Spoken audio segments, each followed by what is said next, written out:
Hi, Robert. Thanks for joining me in today's session on financial wellness.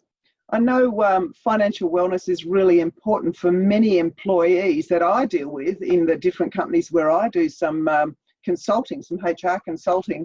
But I know that you would have been dealing with people for many years as an expert in the field, and that you would have seen how financial stress impacts people's emotional, psychological, even physical health. So one of the things I thought was really important was to bring you along, get some expertise from you today, free expertise, how good is that? And that we can discuss how people can do something about their financial wellness, particularly in tough times. Absolutely, yeah, and thank you so much for having me, Suzanne. It's it's a great opportunity, I guess, to present some of the knowledge that I've earned in my experience and working with my clients, and of course, financial well-being is just a massive, massive part of my job and my role, and really ensuring that at all times my clients are confident and have control of their financial situation. And so, yeah, I hope today's presentation can kind of offer some insights into, well, what financial wellness is, and maybe some tips and tricks on how people can kind of get better at it and improve their well-being throughout their lives. Robert, I really pick up the word control, because there's many uncontrollable things, if you like, in the environment around us, but financial acumen and planning is maybe one thing that we can take on board and start to control, even if we are experiencing some difficulties. There's a way out, there's a way forward. That's right. Yeah, absolutely. And yeah, mindset is a really big thing, and having I guess, an optimistic view looking forward can really help people get in the right space where they can then say, okay, well, I'm in control of the things that I can control, and the things that I can't control, they're going to happen regardless. So if we focus on what we can control and make sure that we're actually doing that efficiently, then that'll give everyone a great opportunity to build their wealth sustainably over time. Well, thanks for putting together the presentation. Let's get going on it. You're very welcome. No problems. Let me share my screen.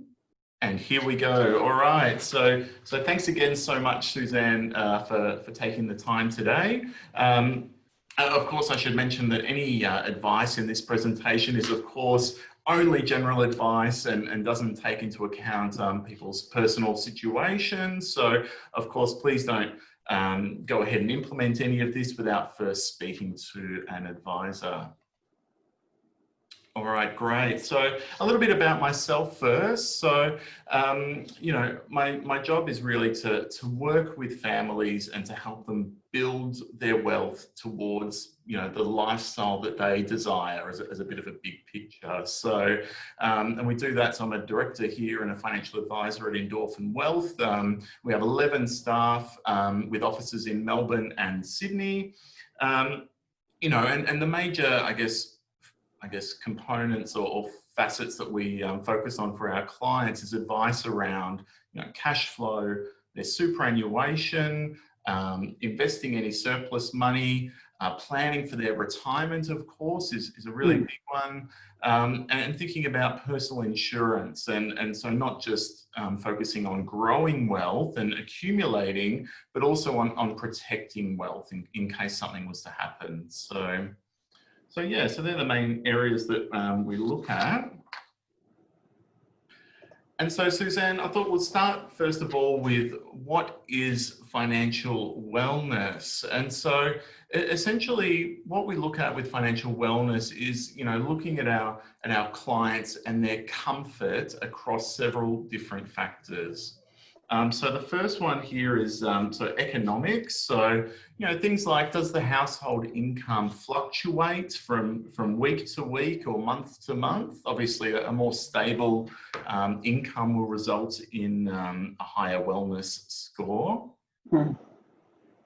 We look at also like behavior, and so what behaviors are my clients actively doing? You know, are they proactively saving towards a goal perhaps, or are they accumulating credit cards and instead using credit cards to pay for all of their ongoing living expenses? So these can also be signs.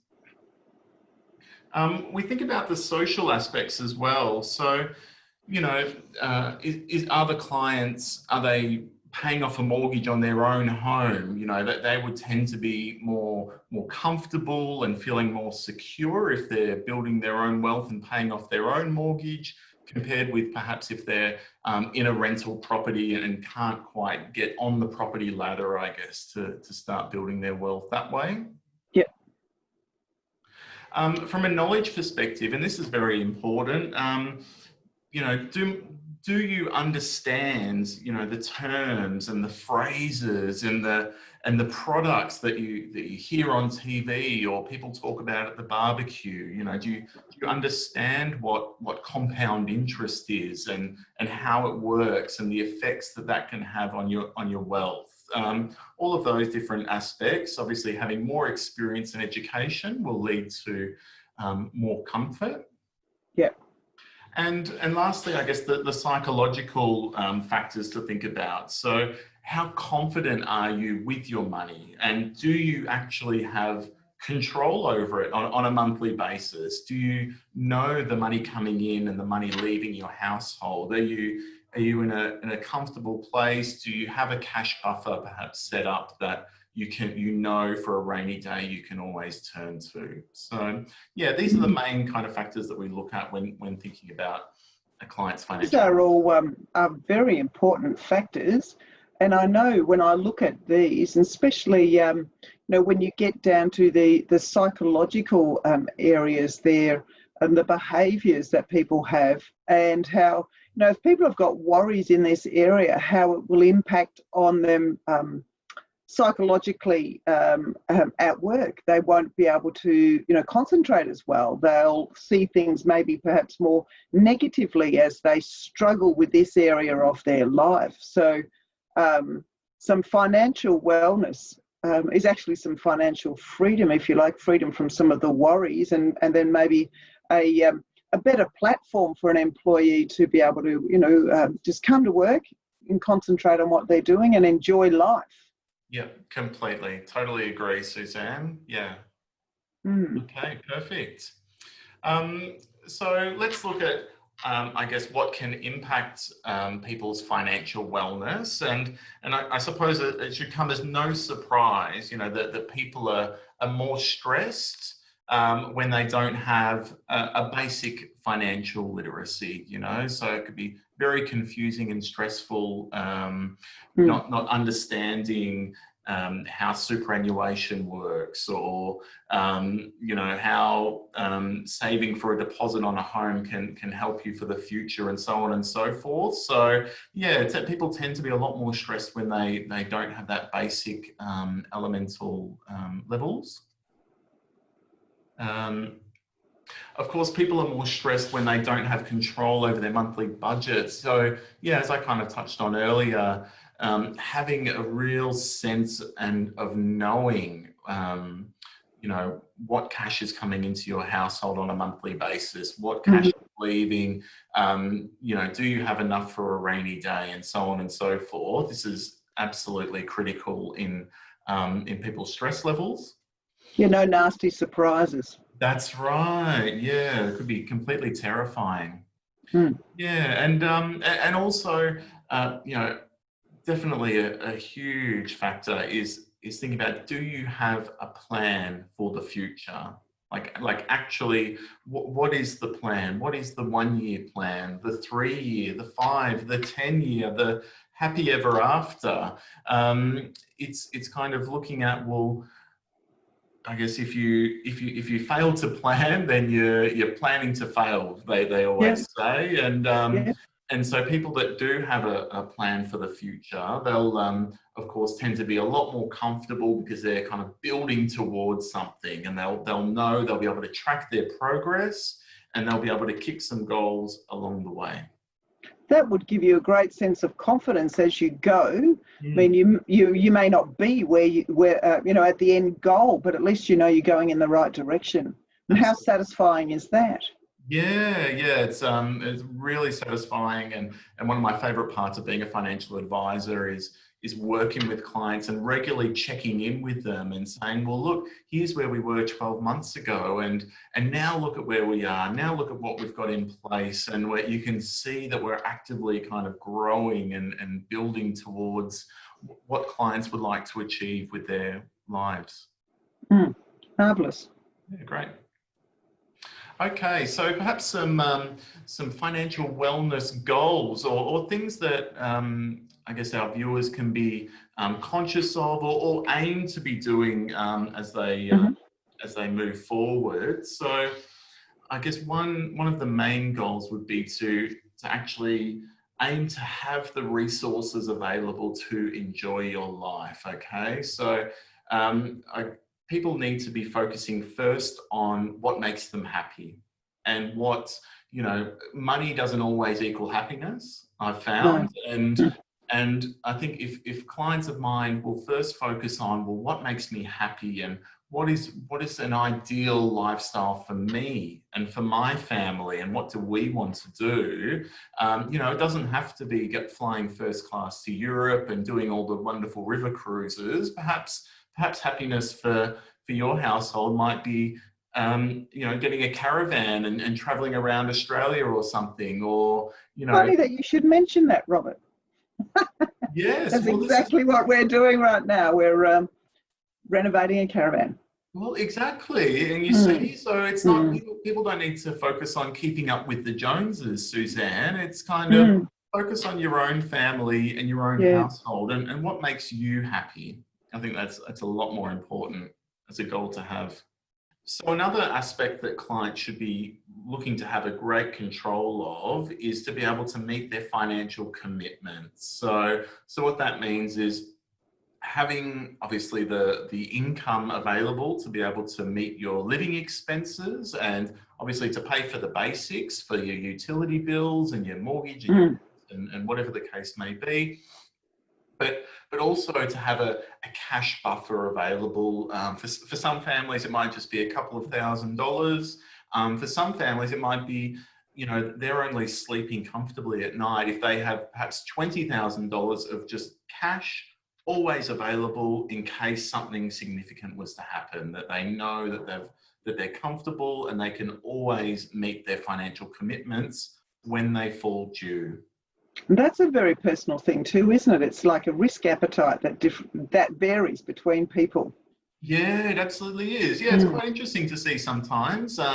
Sometimes my clients surprise me and they say, oh, well, no, it's okay. We'd be okay to just have a small amount. And I'm like, oh, okay, no problems. That's completely fine. And another great part about my job is that every client or every family that I meet with, they're so different, right? Everyone's had different backgrounds, different upbringings, and they all have different views on life and their happiness and what that means to them. So yes, interesting to see.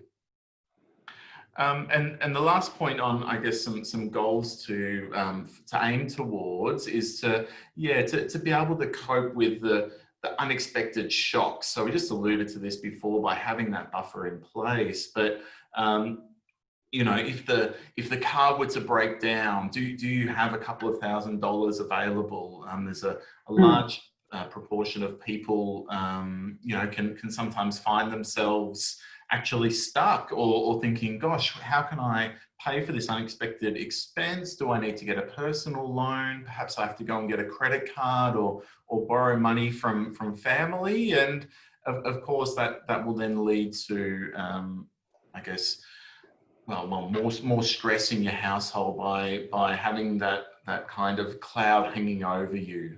Yes, it would.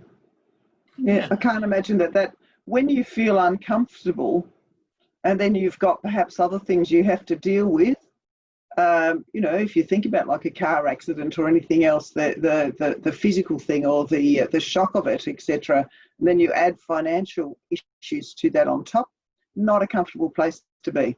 No, absolutely, Suzanne. And usually our focus as a financial advisor is identifying any bad debt that the household might have. So perhaps if they have any credit cards or personal loans that are at a high interest rate, obviously focusing on those first to have them removed or eradicated from the family. And then once that's taken care of, then it's establishing that cash buffer and making sure that there's that real comfort there. And then Mm. once the buffer's established, then of course we can talk to the surplus and what goals and what we're looking to build towards. So you're really talking about a process here, aren't you? Absolutely, yeah, Yeah, it certainly. doesn't happen overnight. No, Yeah. no, no, no. So yeah, our fact-finding, well, mission is quite deep, and we love to, I guess, go through that process with our clients to, obviously we do need to talk at some point about the finances and the dollars and how much money's in the bank and what the credit card is and so on and so forth. But realistically, I find I'm spending the vast majority, maybe 90% of the time I spend talking to my clients. It's not about dollars. It's not Mm. about money in the bank or money in a Mm. super fund or whatever that is. It's about, like, talk to me about your life and what do you want to achieve, and tell me about all the wonderful things that you'd like to do. And then from that point, once we can identify those goals, then it's a case of, okay, well, how can we use your money to achieve those goals? How can I draw Mm. the line between them? So yeah, Mm. there's a lot more financial therapy involved rather than Yeah. Yes. Yeah. typically investment returns. Okay. Yeah.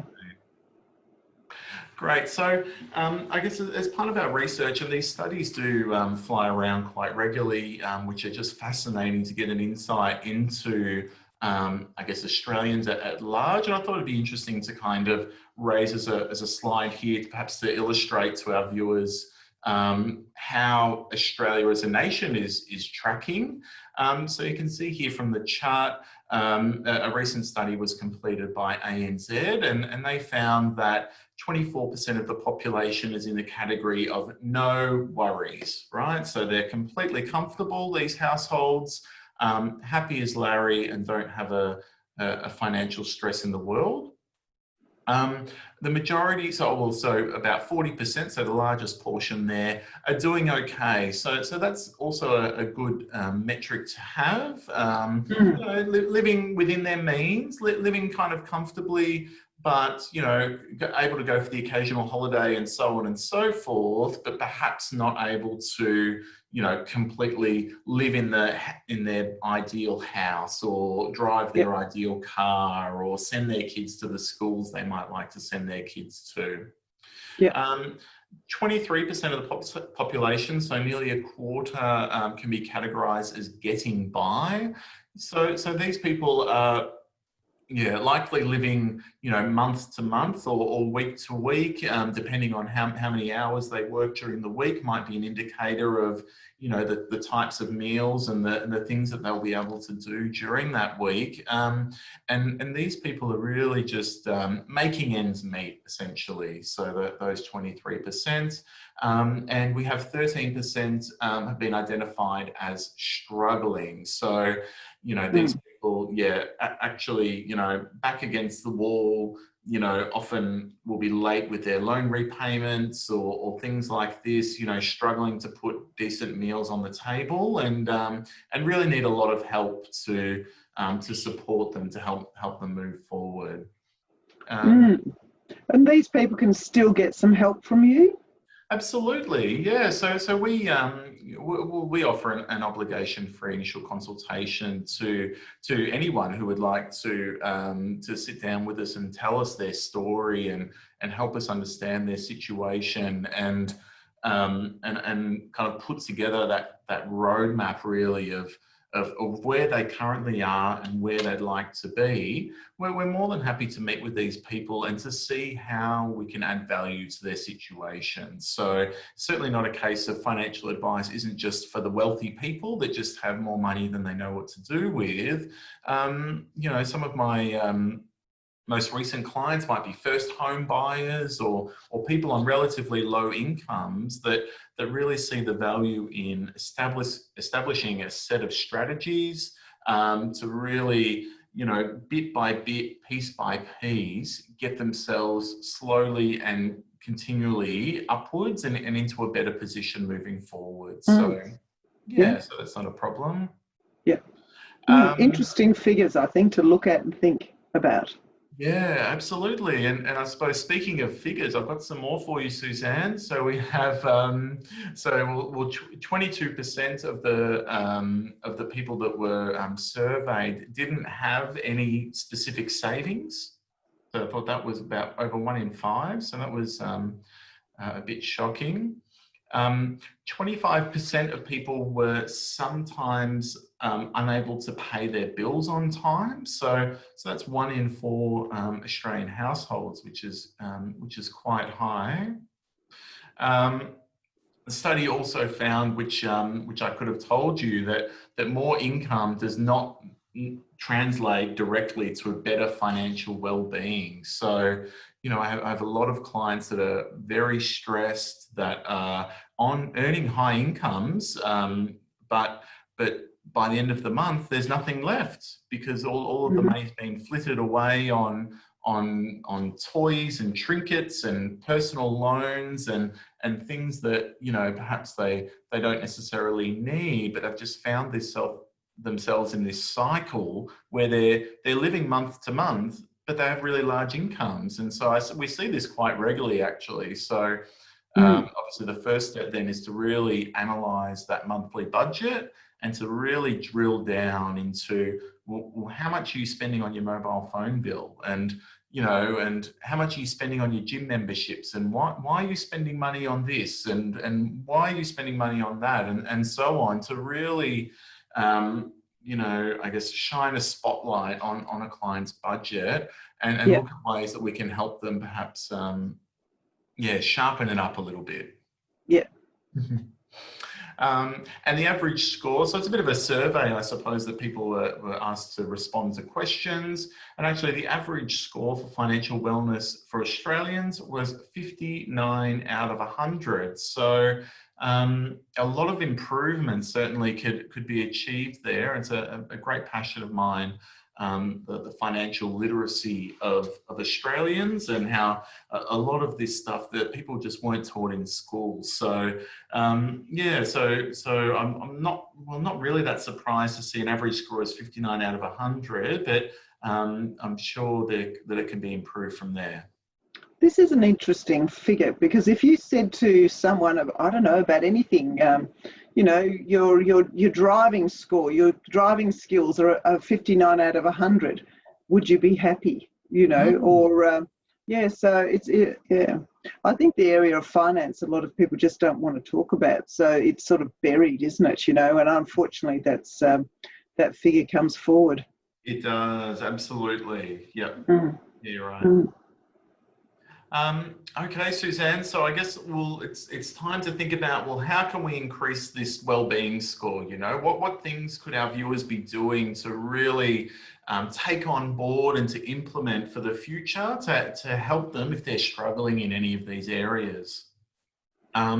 Well, so step number 1 for some people may be to chop up those credit cards. So again, it kind of comes back to control, Suzanne, and credit cards aren't necessarily a bad thing, but if you don't have control over them, if you find that you're spending just erratically or unconsciously, that can be a case sometimes where you just walk into a shop and just buy something, tap, and walk out with a bag full of clothes and don't even realize it. You know, if you don't have control over your credit cards, this can spell real trouble for households. And so sometimes for some people, it's literally a case of, I have a pair of scissors in my top drawer and we cut up those credit cards ceremoniously to get the ball rolling. Yeah.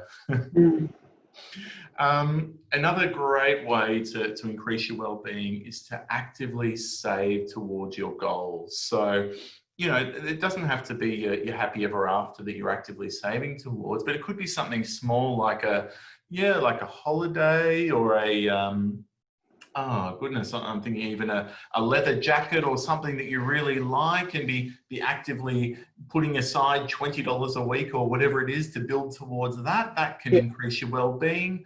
And of course, on the bigger end of the scale, you know, some clients are saving towards a bigger house or a deposit on a renovation, or of course, you know, thinking about actively saving towards your retirement, and what are you contributing into your superannuation, and how is that kind of going to help you build towards that desired lifestyle in retirement.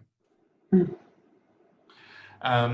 Of course, you know, you can increase your well-being by seeking advice. And so it's a great saying that I love, that if you're the smartest person in the room, well, you are in trouble. You need to surround yourself with people that are smarter than you, people that specialize in certain areas. Of course, Suzanne, I'm not going to just take on HR by myself and just assume that I can figure it out and do some Googling and just make it work. You know, I'll employ the services of you to get on my team, to share your knowledge, and so I can learn from your experiences, and you can really take me under your wing to help, you know, to help me in any situation. So yeah. That's an interesting point too. I think, you know, you can read about some of these things, do your Google searching or whatever else like that.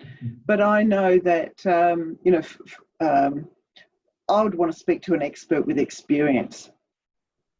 Absolutely, yeah. There's completely priceless, and the value that you can get from having experts on your team can far, or should far, outweigh the costs that you're paying them. And perhaps if you're not Yes. getting value for the money you're investing into your experts, then that's a sign as well that maybe that they're not expert enough. But yeah, Yes. so we definitely focus on getting some smart people around you. It might even be for some people their parents, or an uncle perhaps, who is Yes. is living more comfortably, and is living a great life and is always happy. You know, maybe take them out for a coffee and say, well, how do you do it? How are you doing this? And what can I learn from you, you know, to really help you get into a better space? Yep.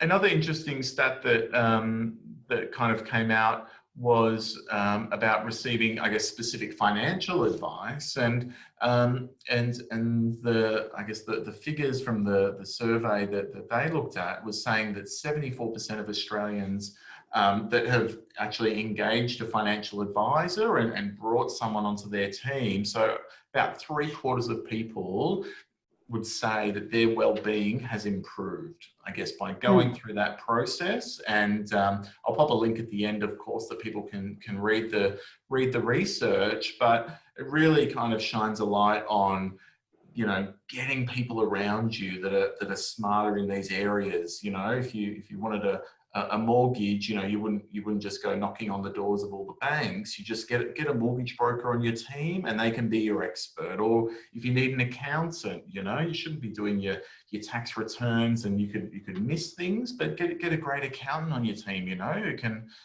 help you do that as well.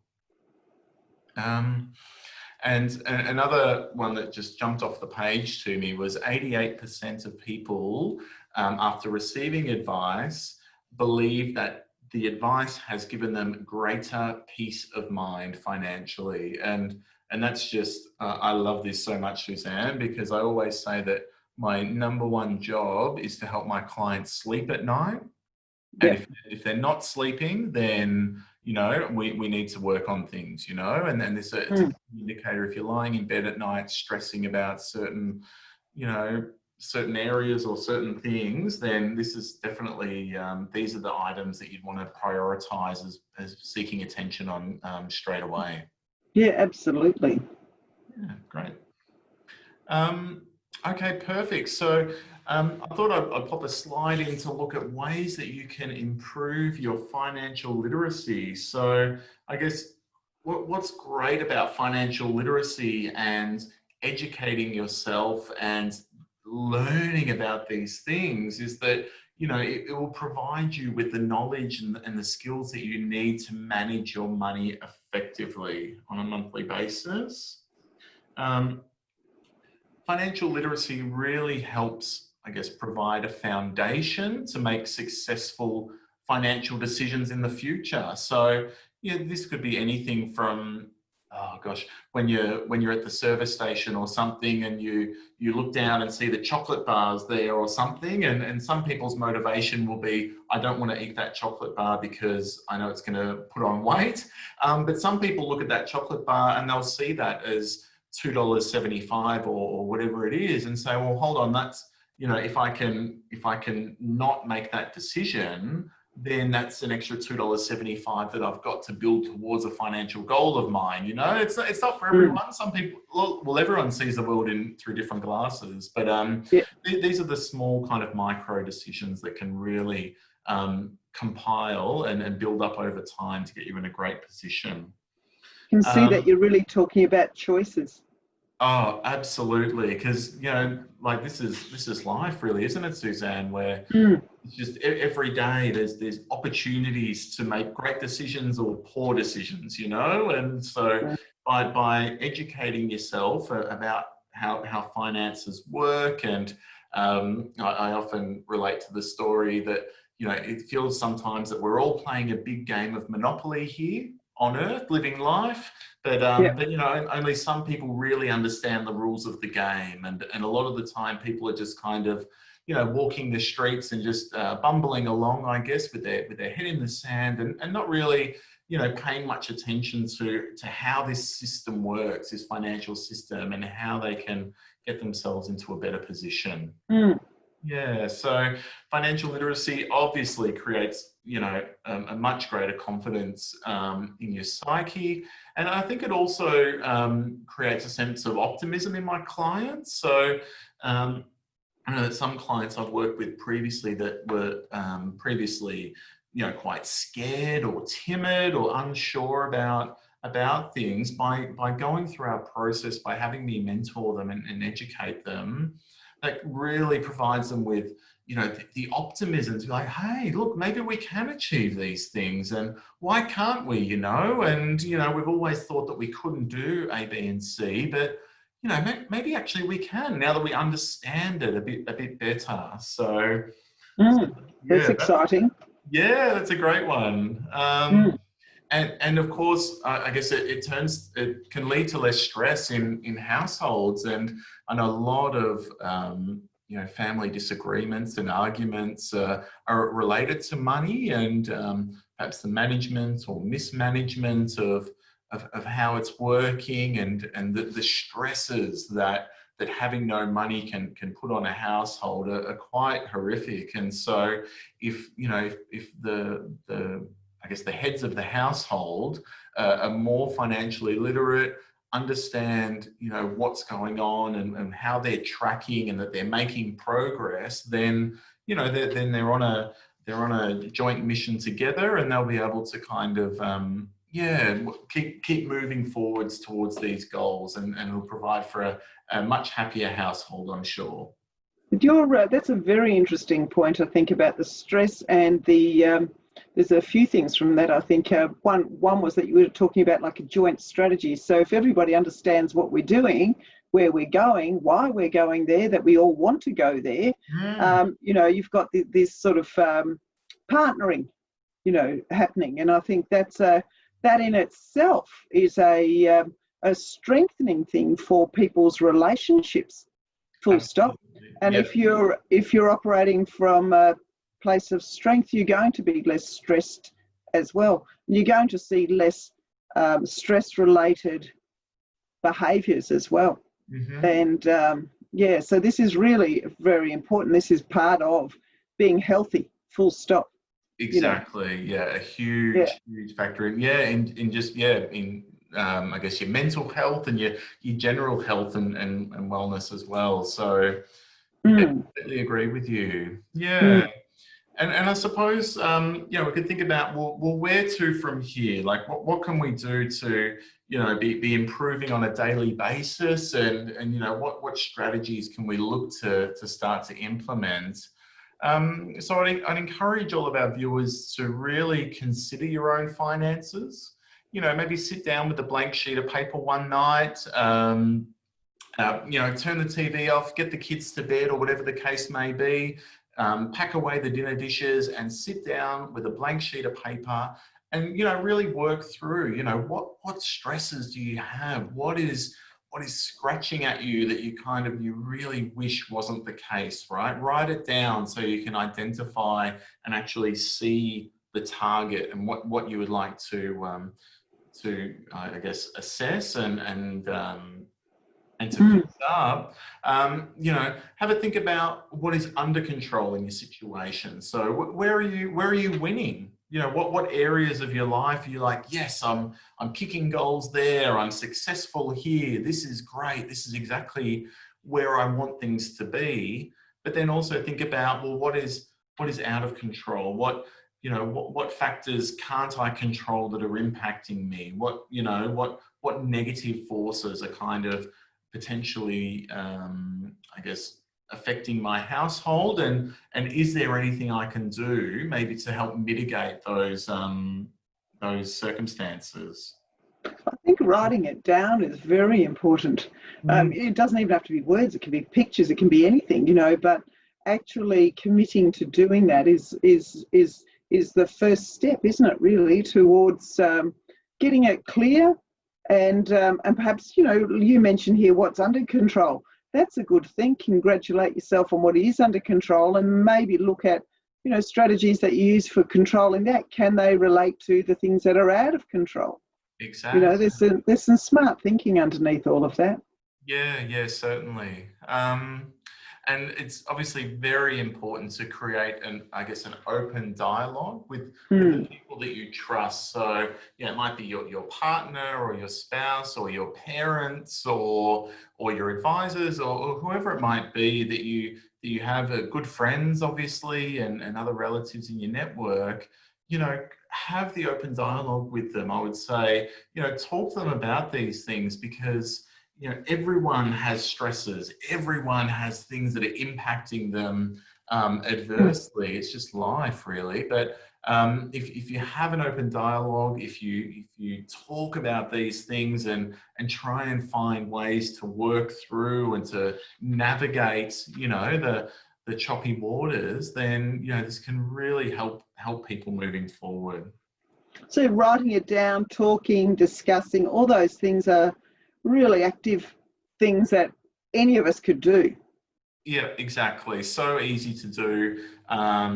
Literally you just need a pen and a paper or a telephone or something to call someone. And it's, the effects can be so dramatic just because I think a lot of the times people will internalize a lot of their stresses and a lot of the negative things that might be affecting them in their life. And so I guess by continually keeping it in within yourself, then it's just going to grow and bubble and boil away. And so definitely get the right support people around you. As I said, family, friends, advisors, whoever it might be that you trust, and have the conversations with them, because we're all here living our lives, and I'm sure you'd find that a lot of people are more than willing to assist you in any way they can. Great. And the other thing I was kind of thinking, obviously, as I kind of alluded to before, was certainly I'd encourage anyone that wanted to book in a complimentary initial consultation and perhaps speak to an expert that you can actually have these conversations with. You could do some homework beforehand and come prepared and be like, right, we've thought about all the stresses and I've written down and drawn pictures of all my goals and things, or sometimes it's more just a general chat really about, well, how are you feeling and how can we kind of start to set up some strategies for you. But I think that can be really, really beneficial to a lot of people that I've met with previously for an initial consultation that haven't actually proceeded with a formal advice document. But that's not a problem in the world. I'm just happy to help people out and to use my financial brain, I suppose, to assist people moving forward. I can also see that it would be very good to run some for companies, for businesses, to perhaps take some time and in the lunchrooms or whatever, if we get back to them all the time, but to have some in-house financial education programs. So, Absolutely. Yeah. I've done that for a few manufacturing businesses out in Cheltenham, and yeah, quite often I'll make a day of it almost, Suzanne, and I'll drive out there and I'll might have a bit of a session in the morning, and people are able to book in maybe a brief kind of half an hour session, or they have their lunch break for the day, or whatever the case may be. Yeah, more than happy to I guess help to educate people and to train them and to help them to make better financial decisions themselves. Yeah, absolutely. I think I'll be talking to you about doing that at a few places, Rob. Wonderful. I look forward to it. Thanks, Suzanne. Yeah, great. And so I just, I'll put my contact details here, of course, if anyone would like to reach out and get in contact. I welcome any conversation, so please don't hesitate. You can go to our website there and learn a lot about the clients that we help and the strategies and the services that we provide to help our clients moving forward. Fabulous. And I know you also mentioned before you've got some research links so people can actually validate what you're saying, which is excellent. So here we go. So this is where I've pulled those statistics from earlier in the presentation. So yeah, I'd encourage anyone that was interested to really reach out. Of course, you could just have a quick Google and be able to find those documents pretty easily. Yeah, it's some really fascinating reading to see the lay of the land in Australia and what value people can actually, take out of, an advice process or actually, having people around them to assist them with their finances moving forward. Well, I can see that there's quite a lot of benefit for people's overall wellness, if you like, but also for organisational health and their output, their productivity, quite frankly. So, yeah, it's very valuable information. Thanks, Suzanne. Yeah, I'll cut back to us, and I suppose, well, thank you so much for the opportunity to provide this session. I think there's so much value that can be, I guess, provided by talking around people's financial wellness and people getting better at it, and identifying areas where they're weak.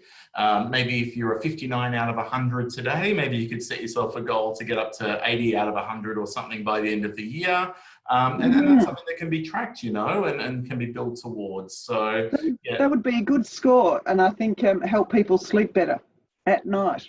88 out of 100 sounds a whole lot better than 59 out of 100, doesn't it? So yeah, a small investment of time and perhaps with a very good return on investment that can come from doing this, from doing some financial literacy assessment, if you like, and of not only your knowledge but your position and where you want to go. So thank you very much, Rob. Right. Thanks again. Thank you.